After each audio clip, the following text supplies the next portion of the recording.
Gnosis. Have you ever experienced a flash where you're not merely absorbing new information, but rediscovering it, as if the wisdom was buried within you all along? That's the essence of Gnosis in Gnosticism. It's far from memorizing doctrines or sitting through sermons. Instead, it's a profound inner shift, a direct insight that reshapes your entire perception of existence. Not blind faith in rituals, but a personal epiphany that reconnects you to your sacred roots. Gnostics taught that the majority of people drift through life in a haze of spiritual slumber, entangled in the fleeting pursuits of the everyday world. Wealth, status, anxiety, indulgence, all these distractions drown out the deeper call. Gnosis pierces that veil. It's the realization that the tangible universe isn't the final reality. You're not merely a physical form housing a spirit. You're a spirit temporarily inhabiting a form. In that awakening, you pierce the facade erected by the Demiurge and his enforcers, the cosmic overseers of this domain. For Gnostics, Gnosis was deeply individual. No authority figure, leader, or holy text could hand it to you outright. The legends, icons, and ancient tales they cherished served as guides, not the destination. True enlightenment came from introspection, challenging the status quo, and encountering the sacred essence firsthand. Once ignited, that flame transforms everything. You don't just accept the transcendent dimensions, you embody them with the certainty of your own breath. The Pleroma. Picture a domain so utterly complete, brimming with radiance and unity that lack or suffering simply doesn't exist.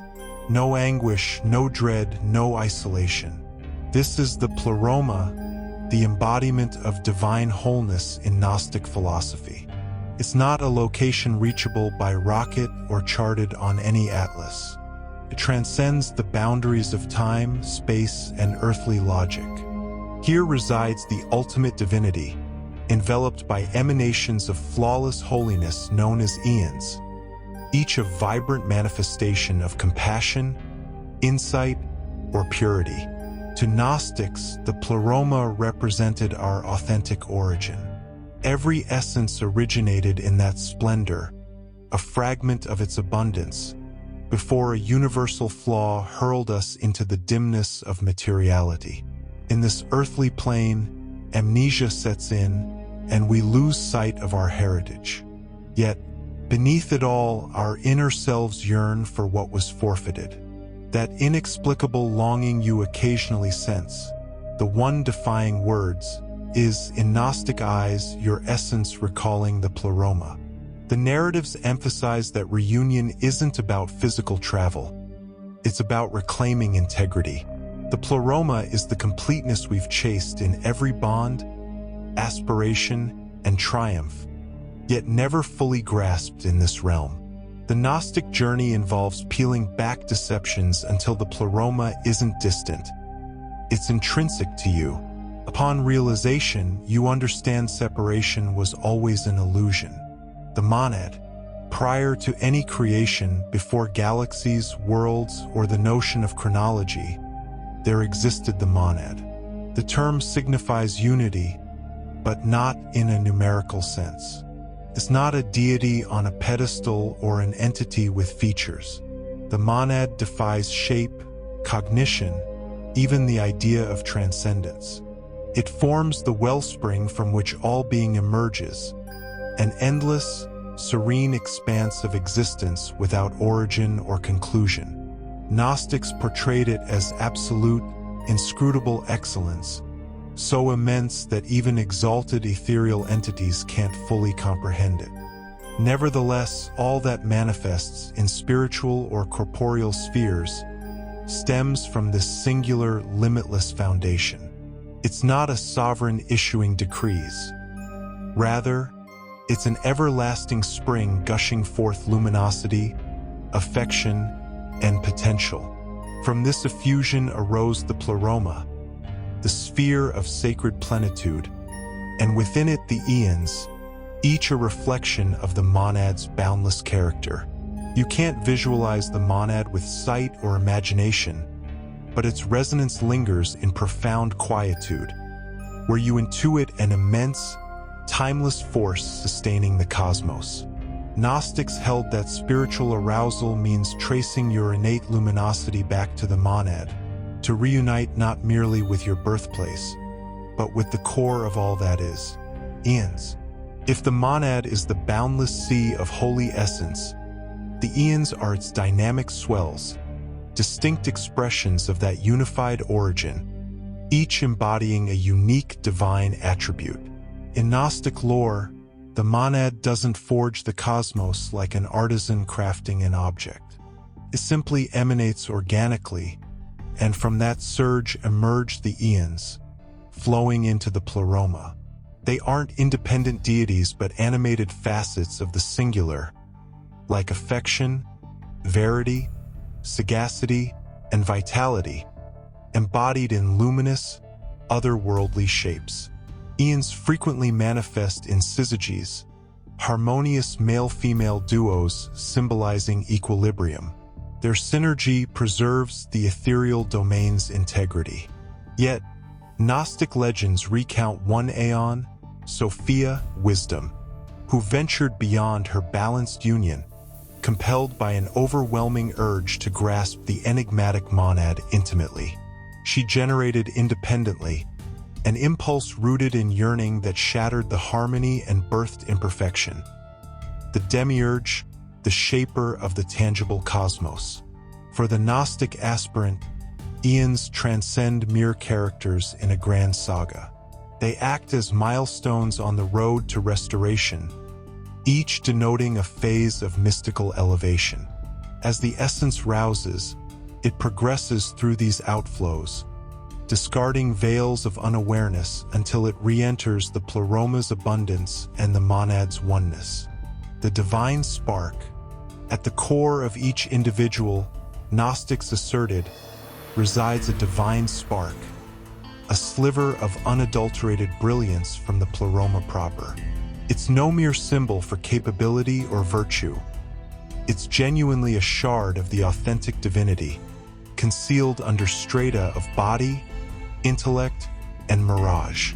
This spark endures eternally, unmarred by the defects of the physical plane, yet ensnared here due to the Demiurge's design.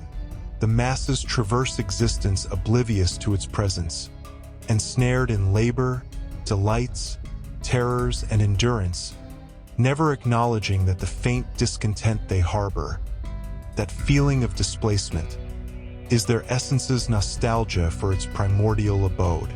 But for those stirring from slumber, the spark awakens. It delivers subtle surges of awareness, a surge of wonder amid the wilderness, a vision more vivid than reality, an abrupt intuition that you're beyond societal labels. In Gnostic doctrine, this spark serves as the navigator for the voyage homeward. It doesn't proclaim loudly, it murmurs softly. The more attentively you heed, the more potent it grows. Igniting the divine spark means reclaiming your true identity, not solely a vessel or a consciousness, but an entity forged from the monad's infinite substance. The material world as a prison. In Gnostic perspective, the observable, tactile realm isn't our genuine sanctuary. It's an artfully constructed confinement, not of bars and locks, but of sensation, duration, craving, and diversion. All elements here, from routine toil to the loops of genesis and demise, conspire to divert the essence outward rather than inward. The builder of this enclosure is the Demiurge, with his sentinels, the archons, upholding the delusion that this corporeal sphere encompasses everything. This captivity is cunning because it often masquerades as freedom. At times, it entices with splendor, connection, and ecstasy. At others, it ensnares with alarm, agony, and deprivation. Regardless, it sustains the essence's engagement in the spectacle. Gnostics posited that while captivated by the material domain, via its joys or tribulations, we stay tethered to it. Yet fissures emerge in the barriers, a spell of profound serenity, a reverie akin to a recollection from loftier spheres, an indelible conviction of greater depths. These glimpses are views beyond the confines. The Gnostic pursuit involves spotting those breaches, pursuing the glow filtering through, and eventually liberating oneself from the enclosure entirely. The Demiurge. Within the Gnostic narrative, the Demiurge emerges as the pivotal revelation, the entity who molded our lived environment, yet not the supreme divinity. Spawned from Sophia's solitary emanation, he materialized severed from the Pleroma's completeness. Deprived of the monad's radiance, he proclaimed himself the sole deity, asserting, "I am the only God, with none other." To Gnostics, this wasn't celestial veracity but universal blindness. The Demiurge fashioned the physical cosmos, but operating with inherently deficient matter, his work echoed his own shortcomings. He established natural ordinances, the rhythms of life and death, and the constraints binding humanity's divine spark. Certain schools depict him as haughty and tyrannical. Others view him as merely oblivious, striving amid ignorance of his position in a vaster order. He governs not in isolation. The tales describe archons encircling him, ethereal bureaucrats or custodians who perpetuate the material illusions. They divert, deceive, and anchor the essence externally. In Gnostic ideology, the mystical odyssey partly entails evasion, not from existence per se, but from the fabricated construct the Demiurge erected. The instrument for liberation is Gnosis, the Enlightenment unveiling a vastly superior divinity beyond this world's barriers. Salvation through awakening. Gnostics envision salvation not as external deliverance by a redeemer or meriting paradise via observances and ceremonies. It's centered on arousal, recollecting your authentic self and origins. They believed the essence inherently bears the blueprint for return, embedded in the divine spark. Yet, while dormant to it, you circle endlessly within the material prison. Awakening ignites when a catalyst shatters the din. A vision bearing significance, an epiphany of lucidity, a doctrine echoing so profoundly it mimics familiarity. In that juncture, your worldview transforms. You discern the barriers as mere phantoms, and the escape mechanism has resided within you eternally. Gnostics framed this arousal as an internal revival, the authentic self emerging from oblivion's sepulchre. Once conscious, the essence evades the archons, traversing the material thresholds upon passing and reclaiming the Pleroma's embrace. And the profound irony, in Gnostic insight, salvation isn't postponed to afterlife. Upon awakening, freedom is immediate.